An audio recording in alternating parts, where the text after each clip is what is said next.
अस्सलाम वालेकुम, मैं तरीम फातिमा और आप देख रहे हैं मेरा फेसबुक और यूट्यूब चैनल। उम्मीद करती हूँ आप सब लोग भी खैरियत से होंगे। नाज़रीन, मुल्क की भागदौड़ संभालने के लिए, मुल्क का वजीर आजम बनने के लिए अवाम को एक दफ़ा फिर चूरन बेचा जा रहा है, जो पिछले 75 सालों से अवाम को बेचा जा रहा था। अवाम को लालच दिया जा रहा है, बड़े बड़े वादे किए जा रहे हैं, लंबी चौड़ी तकरीरें की जा रही हैं। आज एक दफ़ा फिर वही काम पाकिस्तान पीपल्स पार्टी के जो चेयरमैन है बिलावल भुट्टो साहब ने किया है। अवाम के साथ बड़े बड़े वादे कर दिए हैं और अवाम को लालच दे दिया है। इस हवाले से भी आपको अपडेट करेंगे कि क्या अवाम को वादे कर बैठे हैं बिलावल भुट्टो साहब। और इसी के साथ फिर सीनियर वकील लतीफ़ खोसा साहब और इमरान खान की अहलिया बुशरा बीबी की ऑडियो लीक केस की समाअत थी, उस हवाले से भी आपको अपडेट करेंगे। अदालत में आज बहुत अच्छा इन्वायरमेंट था, उस पर इस हवाले से भी आपको अपडेट देंगे। अगर अभी तक आपने हमारी वीडियो को लाइक नहीं किया तो वीडियो को लाइक भी कर ले और हमारे यूट्यूब चैनल को सब्सक्राइब भी कर ले। तो सबसे पहले बात कर लेते हैं पाकिस्तान पीपल्स पार्टी की जानिब से जो बड़े बड़े वादे किए जा रहे हैं अवाम को। तो चेयरमैन बिलावल भुट्टो ने आज शंगीला में वर्कर्स कन्वेंशन से खिताब किया और वहां पर अवाम से खिताब करते हुए उन्होंने बोला कि एक दफ़ा शंगीला की अवाम ने साबित कर दी है कि भुट्टो आज भी जिंदा है। सब सियासतदानों को पहचान चुका हूँ। मैंने पाकिस्तान में हर सियासतदान को करीब से देखा है, किसी के हाथ साफ नहीं है। मैं 19 साल की उम्र में सियासत में आया, मेरे हाथ साफ है। मेरा मुल्क मुश्किल में है, अवाम तकलीफ में है, आप लोग मेरा साथ दें। मैं दिखाऊंगा कि कैसे मुल्क और अवाम की किस्मत तब्दील करेंगे।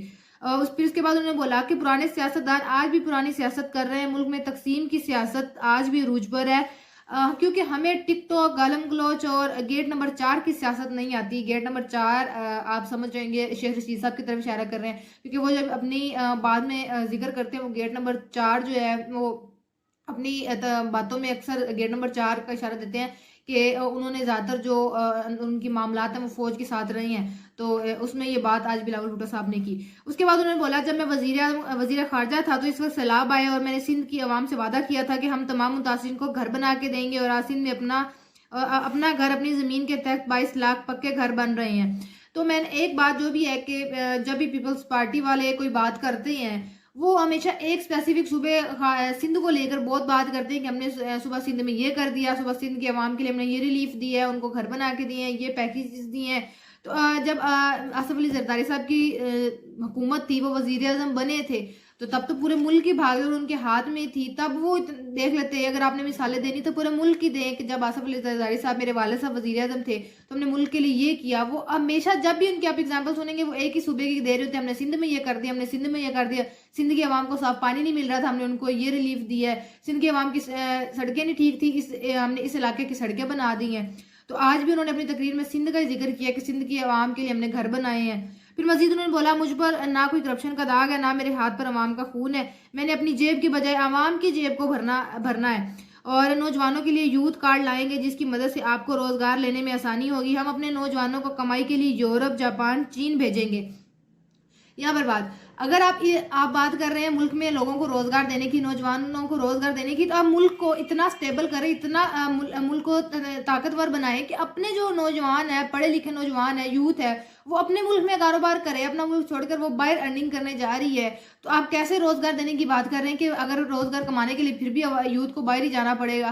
तो एक बंदा वो था, एक शख्स वो था जो बात करता था कि मैंने मुल्क को इतना काबिल करना है कि बाहर के लोग पाकिस्तान में आकर अपना रोजगार ढूंढे। सबने इसका मजाक बनाना शुरू कर दिया था कि पाकिस्तान में आकर रोजगार ढूंढे। आप बात कर रहे हैं, आप भी अभी भी अपने यूथ को बाहर भेजने की बात कर रहे हैं कि हम अपने नौजवानों को बाहर भेजेंगे। तो पाकिस्तान में सरमायाकारी कहाँ से होगी अगर अपनी अवाम ही बाहर जाके पैसा कमाएगी। उसके बाद उन्होंने बोला कि अवाम की तरक्की के लिए फलाह व बहबूद के प्रोग्राम लाएंगे। अगर रोजगार देना जुर्म है तो मैं ये जुर्म बार बार करूंगा। आए मेरा साथ दें, हम मिलकर मेहनत करेंगे, हम मिलकर जद्दोजहद करेंगे। आप हमारी कौम को देख लें, वो पिछले 75 साल से मेहनत ही कर रही है, मैं जद्दोजहद ही कर रही है, लेकिन हमारी आवाम को 76 सालों का जो उन्होंने जद्दोजहद की उसका सिला किसी हुकूमत से नहीं मिल रहा। वो 76 सालों से जो पार्टी उनको लगाती है वो आवाम उसके पीछे लग जाती है। जो बड़े बड़े वादे किए जाते हैं उनकी बात मानना शुरू कर देती है। अभी आवाम 76 साल जद्दोजहद की, अभी भी आवाम की है कसर कि वो आवाम जो है 76 आप लोगों के साथ जद्दोजहद करे। जो करना है आप आवाम को करके दिखाएं। अब आपने बात कर दी कि अवाम के फलाह बहबूद के लिए हम काम करेंगे, हम यूथ कार्ड लाएंगे। एक शख्स वो था जिसने लंगर खाने खोले, जिसने एहसास प्रोग्राम, स्कॉलरशिप दिए लोगों को, बेरोजगार जो थे किसान कार्ड दिए, किसानों को मुफ्त जो कर्जे थे वो दिए, और यूथ के लिए कार्ड बनाए जो 12,000 रुपये महीना लोगों को दिया। आप उसकी स्कीम्स को ही देख के मुख्तलिफ स्कीमें अब अपनी अपना रहे हैं। तो आप लोगों ने तो उससे पहले इमरान खान की हुकूमत से पहले आपके वालिद साहब हुकूमत कर चुके थे, तो आपको ये सारी स्कीमें तब देखनी चाहिए थी। तब आपके जहनों में ख्यालों में नहीं आई कि ये स्कीम इस तरह हो सकती है, आवाम को रोजगार दिया जा सकता है, आवाम के फलाह बहबूद के लिए काम किया जा सकता है। अब ये सारी चीजें आपको याद आने लग पड़ी हैं। खैर, लेकिन जो बात की उसमें ये बात नहीं करनी चाहिए थी कि हम अपने नौजवानों को बाहर रोजगार के लिए भेजेंगे। आप ये पॉइंट किया है कि अपने अपने मुल्क में अपने मुल्क को इतना स्टेबल करें, इतनी सरमायाकारी करें कि अवाम अपने मुल्क में रह कर ही कमाए, बाहर जाने की जरूरत ही ना पड़े। अगर एक शख्स, एक पाकिस्तान का रहनुमा लीडर कह रहा है कि मैं अपने मुल्क को इतना स्टेबल करूंगा कि मेरे नौजवान बाहर ना जाएं बल्कि बाहर के लोग यहाँ पर काम ढूंढने आए, आप उनका मजाक बनाना शुरू कर देते हैं। अब बात कर लेते हैं सीनियर वकील लतीफ खोसा साहब और इमरान खान की अहलिया बुशरा बीबी की ऑडियो लीक की जो आज के केस की समाअत हुई उस हवाले से। तो इस्लामाबाद हाई कोर्ट में आज इस समाअत के दौरान बड़ा फ्रेंडली माहौल और कूल चिल माहौल था, कहके लग रहे थे इस समाअत के दौरान। उस हवाले से आपको बताते हैं। चीफ जस्टिस बाबर सत्तार और लतीफ खोसा के दरमियान मुकालमा हुआ। सबसे जो समाअत है उसके दरमियान चीफ जस्टिस बाबर सत्तार ने दरख्वास्त पर आयद एतराजात खत्म करने के बाद समाअत की और इब्तदाई दलाइल सुनने के बाद इस्लामाबाद हाई कोर्ट ने FIA को ऑडियो के फॉरेंसिक का हुक्म दे दिया और कहा कि तहकीकात की जाए। सबसे पहले ऑडियो कहाँ से जारी होती है और पैमरा बताए कि लोगों की निजी गुफ्तगू कैसे टीवी चैनल पर नशर हो रही है।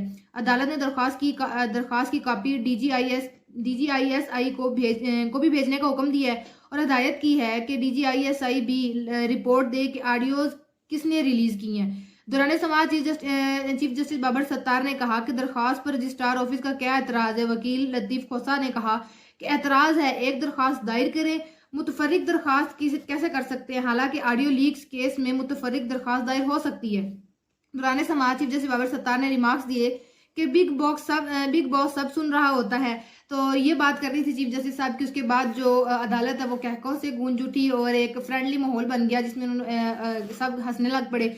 उसके बाद अदालत की ये बात करने के बाद जो है वो कहके लगे ताहम समाअत को आगे बढ़ाया गया, जिसके बाद अदालत ने कहा कि कौन ऑडियो रिकॉर्ड कर रहा है, जिस पर वकील ने कहा कि सबको पता है कि ऑडियो रिकॉर्ड कौन करता है, जिस पर चीफ जस्टिस ने कहा कि मफरूजे पर तो नहीं चल सकते।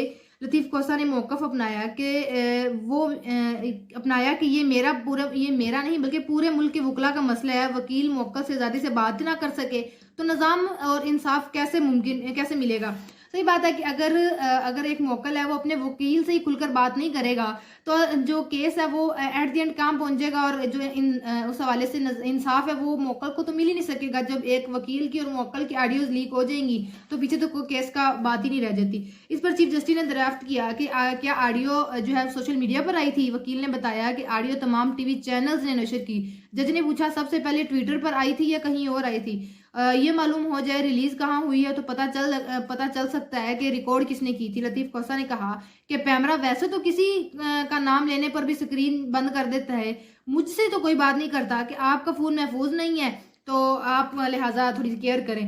तो ये एक बड़ा मुकालमा चीफ जस्टिस आमिर फारूक और लतीफ खोसा साहब के दरमियान में रहा। एट दी एंड अदालत ने जो है मजीद समाअत जो है वो 11 दिसंबर तक मुलतवी कर दी है। अब देखते हैं कि इस समाअत का अदालत लास्ट पर क्या नतीजा निकालती है और कोई इसके खिलाफ एक्शन लेती है या नहीं लेती। आज के वीलॉग के लिए इतना ही। आपसे इंशाल्लाह मुलाकात होगी अगले वीलॉग में। अपना बहुत सारा ख्याल रखिएगा। अल्लाह हाफ़िज़।